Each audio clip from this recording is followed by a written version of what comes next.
ছোট্টা লাগি তোমার রবির কাছে ভিক্ষা যাই বাবা, ভিক্ষা যাইবো।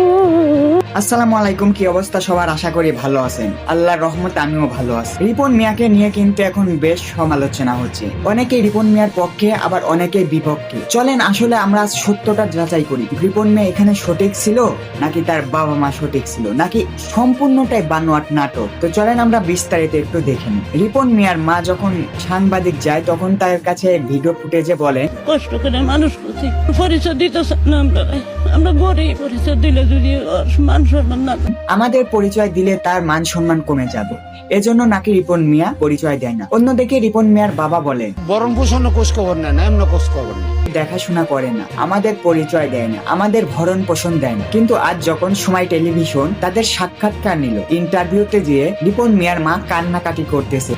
আমাদের বলছে বিপদ আপনাদের গরম ফিরম করেনি, কিছু করে কম করে করে এটা করে করলাম। এখন ওই যে আমার ঘরে 3 লাখ টাকা গেছে, তার মার তো টাকা দিতেছে, আমি দেখতেছি 200 100 150 দিতেই আছে। হ্যাঁ, খারাপ উঠতে হইলো কোন, আমার কাছে আমার ছেলে ভালো। ভাই এত নাটক করার কি দরকার? ঠিক আছে, আমি যতটুকু বুঝতে পারছি ভিডিও স্কিপ দেখে দেখে যতটুকু বুঝতে পেরেছি, রিপন মিয়ার মা বাবা কেউ ভালো না।